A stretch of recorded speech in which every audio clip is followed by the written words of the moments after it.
Maagang dumating si Chris Villarreal sa opisina kinabukasan. Karaniwan abala na siya agad sa mga meeting at investors. Pero ngayong araw tila wala siya sa tamang focus. Sa kanyang mesa nakalatag ang mga dokumento tungkol sa kaso laban sa kumpanya. Ngunit imbes sa mga papeles ang titigan, isang mukha lang ang paulit-ulit na sumasagi sa isip niya. Ang mukha ng babaeng abogadong yun. Ang matalim nitong mga mata, ang tinig na puno ng apoy at paninindigan. Damn it!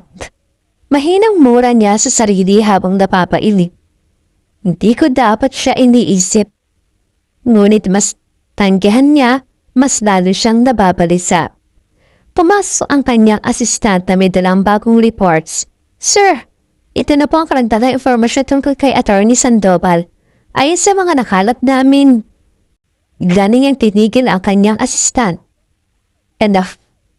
Nakulat ang babae. Pero sir, hindi ba? I said enough.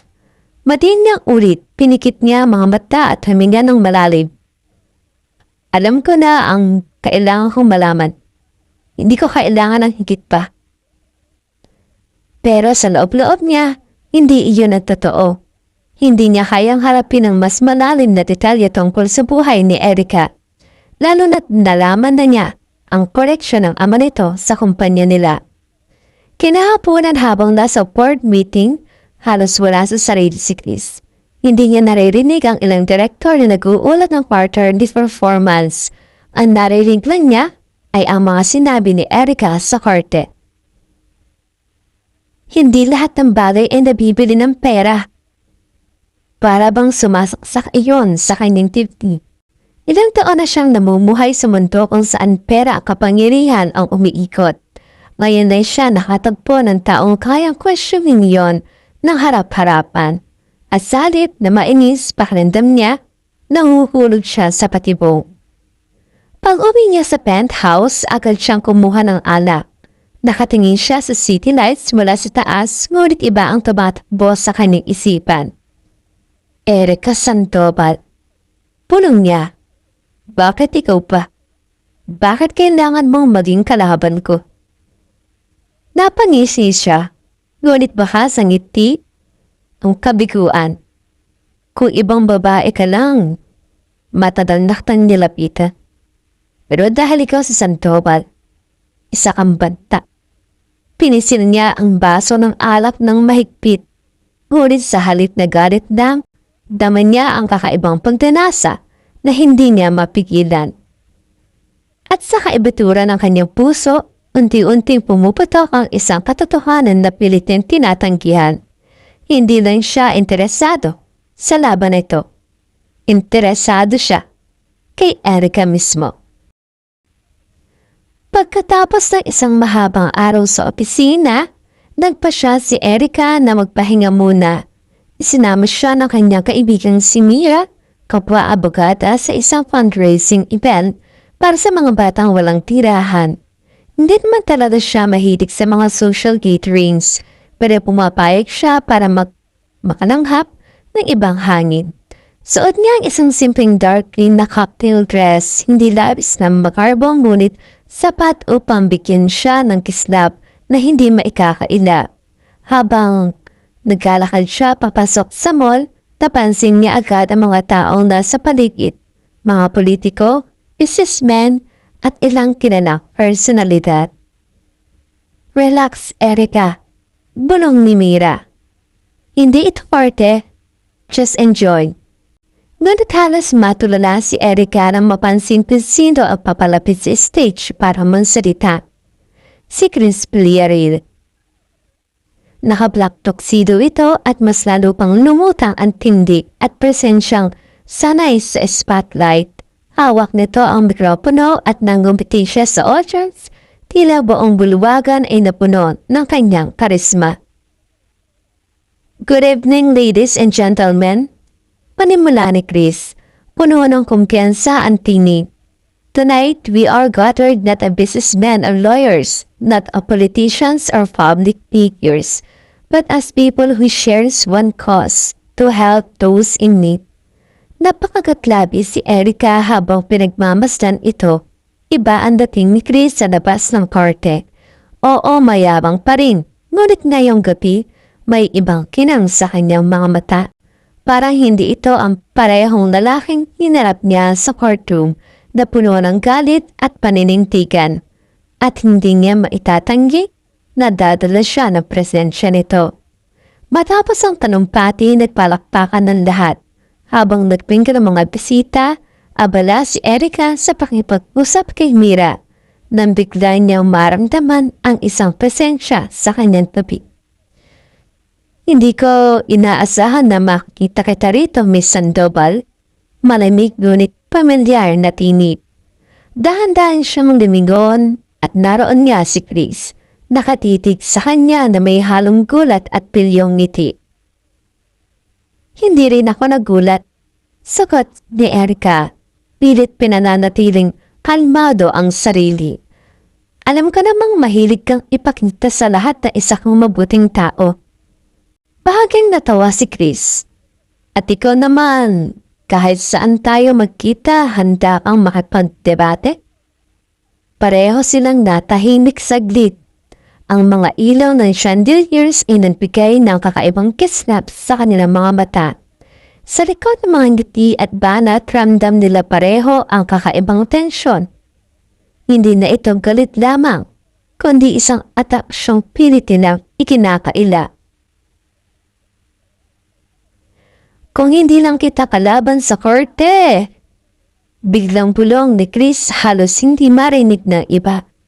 Nandamig ang pakarandam ni Erica, ngunit bago pa siya makasagot, lumapit si Mira at hinila siya palayo. Naiwas si Chris na nakatitig sa kanyang papalayong anyo. May ngiti sa labi, ngunit puno ng katanungan ang mga mata. Sa gabing iyon, parehong may tanong silang hindi masagot. Bakit ba sa tuwing nagtatagpo kami, parang mas lalo akong nahuhuli sa isang laban na hindi ko gusto? Pero hindi ko rin kayang talikuran. Matapos ang fundraising event, nagdesisyon si Erica na saglit mo nang lumabas ng hall para makahinga. Masikip ang loob at pakiramdam niya ay nauubusan siya ng hangin, lalo na matapos ang muling pagkikita nila ni Chris. Huminto siya sa may hardy ng hotel, tahimik doon, tanging mga ilaw mula sa fountain at malimig na hangin ng gabi ang bumabalot sa paligid. Habang nakatitig siya sa tubig, biglang ning narinig ang isang tinig. Hindi ko akalain na mahilig ka rin maghanap ng katahimikan. Napalingon siya at gaya ng hinalay niya si Chris yon.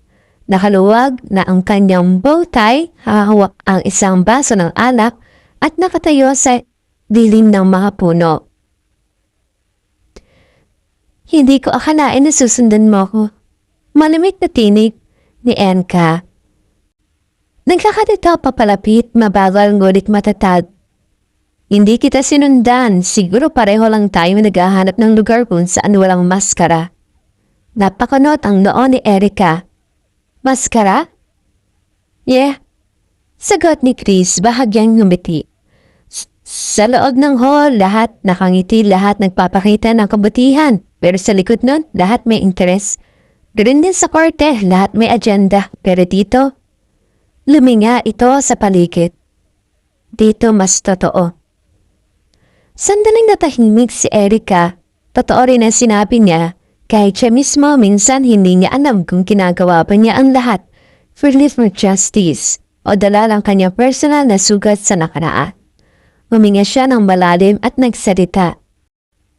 Kung ganon, bakit hindi mo subukang maging totoo? Hindi ba't sabi mo hindi lahat ng bagay ay pera at kapangyarihan? Natahimik si Chris. Sakang ngumiti ng mapait. Madaling sabihin yan kung hindi mo kailangang buuin ang isang impyerno. Nagtagpo ang kanilang mga mata. Sa halip na galit, may kakaibang lambing at bigat ang tingin ni Chris. Para bang sa unang pagkakataon, pinapakita niya ang isang bahagi ng sarili niyang hindi alam ng iba. Bakit ka ba ganito katindi laban sa akin, Erica? Tanong ni Chris, halos bulong. Hindi ba't pwedeng namang hayaan mo na lang silang magtrabaho kung ayaw nila? Bakit po? Papirasok ang sarili mo sa laban na hindi tapat sa'yo. Ramdam ni Erica ang bigat ng tanong. Gusto niyang sabihin ang totoo na ito'y dahil sa kanyang ama. Sa kasaysayang iniwan ng Villarreal Corporation sa kanilang pamilya. Pero hindi niya kayang ibulgar ang lahat. Hindi pa. Kasi kung walang lalawan para sa kanila, sino pa? Mariin niyang sagot. Mula nagtagpo ang kanilang mga mata, walang salita ngunit tila may nagsisisigaw sa pagitan nila. Biglang natawa si Chris, ngunit halatang pilit. Alam mo, Miss Sandoval, sa tuwing nakikita kita, hindi ko alam kung gusto kitang talunin o gusto kitang baskilalatin. Nanlamig ang katawan ni Erica sa isang iglap. Bumilis ang tibok ng puso niya. Ngunit bago pa siya makasagot, uminom si Chris ng alak at naglakad palayo. Iniwan siyang nakatayo sa ilalim ng liwanag ng buwan, naguguluhan sa sariling damdamin. At sa gabing yon, tupa nilang naramdaman ang laban nila ay hindi lang tungkol sa kaso, kundi isang laban na unti-unti nang lumalapit sa kanilang mga puso. Kinabukasan, habang abala si Erica sa opisina, biglang sumabog ang balita sa TV na nasa launch na kanilang law firm. Villarreal Corporation CEO muling spotted kasamang abugatin si Attorney Erica Sandoval kagabi sa fundraising event. Napakanot ang noon ni Erica at halos mabitawan ang hawak niyang folder. Sa screen kitang-kita ang kuha ng media. Siya at si Chris magkalapit sa hardin. Tila ba'y may intimate conversation. Hindi ito maganda. Bulong ng isa niyang kasama. Parang nagiging personal na.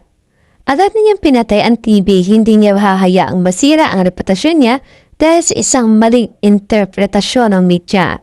Pero sa loob-loob niya ramdam niya ang kaba kasi alam niyang may halong katotohanan ang nakita ng mga tao kahit pa ayaw niya aminin.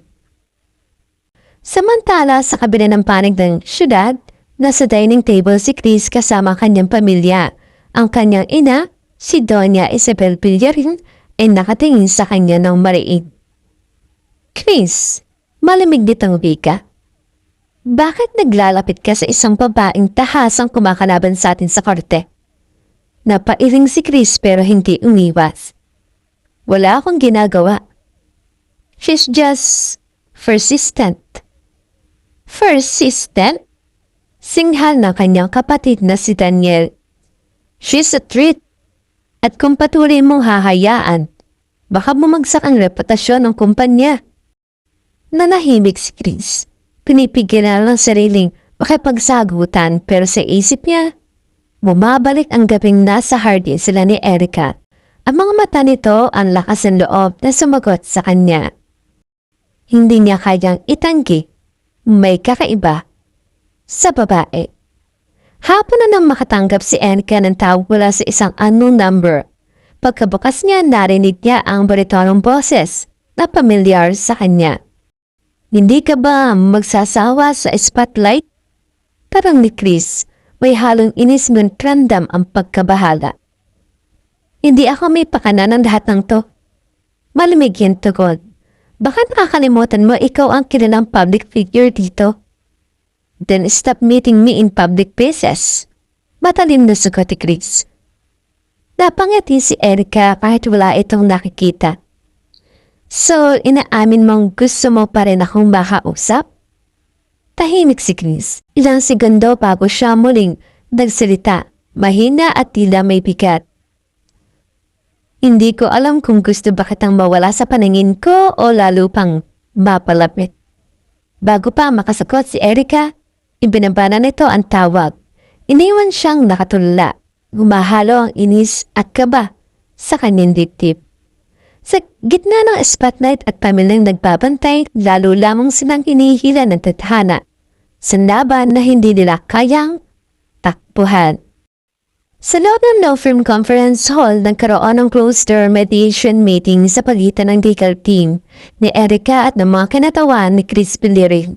Pinilit ng korte na pag-usapan ang posibilidad ng kasunduan bago patuluyang umabot sa public trial.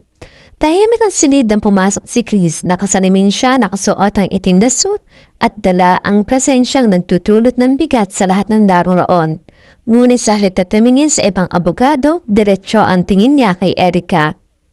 Kung gusto mong matapos agad to, dapat mong tanggapin ang kasunduan namin. Malimik niyan sambit. Nagtaas ng kilay si Erica, hindi nagpatinag. Mr. Villarreal, hindi lahat ng tao ay nabibili ng pera. May mga prinsipyo akong pinanghahawakan. At isa na doon ang hustisya para sa mga kliyente ko. Prinsipyo? Mapanuyang ngiti ang lumabas sa labi ni Chris o baka naman ambisyon. Gusto mo bang sumikat sa pangalan ko? Tumayo si Erica halos sumabog ang emosyon. Hindi ako katulad ng mga babaeng nakapaligid sa iyo na basta-basta sumusuko sa yaman at kapangyarihan mo. Natigilan ng lahat sa loob ng city. Naging katahimikan ang sumunod. Biglang tumayo rin si Chris at lumapit sa kanya. Nakatitig sila sa isa't isa. Ilang pulgada lang ang pagkita ng ramdam ni Erica ang init ng pinangin nito at ramdam ni Chris ang pwersa ng tapang sa mga mata ng babae. Hindi mo alam kung sino ako. Bulong ni Chris, mababa ngunit matalim.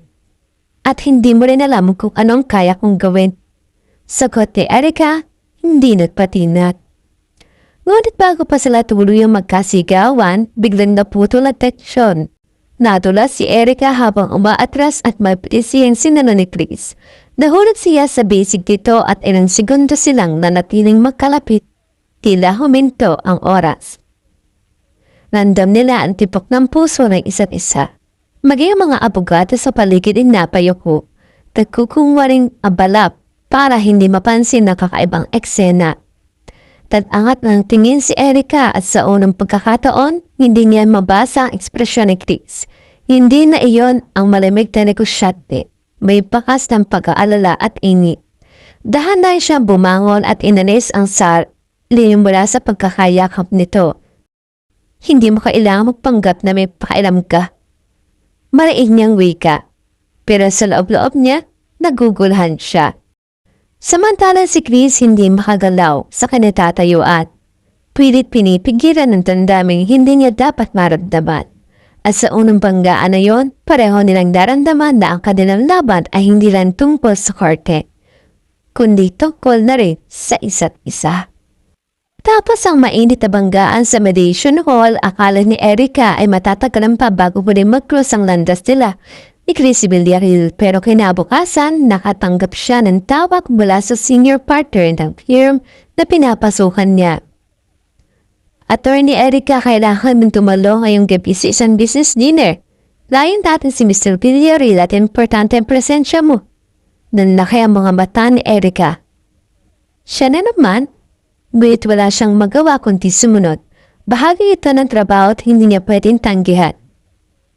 Sa isang 5-star hotel restaurant ginanapan dinner, eleganteng mga chandelier, malambot na musika at formal na kasuotan ang bumungot kay Erica. Nang dumating siya, nakasuot siya ng simpleng itim na dress na lalong nagpalutang sa kanyang ganda. Pagpasok pa lang niya, agad niyang naramdaman ang matalim na titig ni Chris mula sa kabilang dulo ng besa. Naka-3-piece suit ito, mukhang modelo sa isang magazine, ngunit gaya ng dating seryoso at maidap. Attorney, malamig na bati nito nang umupo siya sa tabi. Mr. Villarreal, formal na sagot ni Erica bagamat bahagyang namula kanyang pisngi dahil sa lapit nila. Habang umaandar ang dinner, puro business talk ang nagagalap sa pagitan ng mga kasamahan nila. Ngunit tuwing magtutugma ang mga mata ni na Erica at Chris, tila may sariling mundo silang pinapasok. Isang mundo ng mga lihim na tanong at damdaming hindi nila kayang ipaliwanag. Nang magsimula ang dessert, hindi na nakatiis si Chris at bumulong sa kanya. Bakit ka nandito?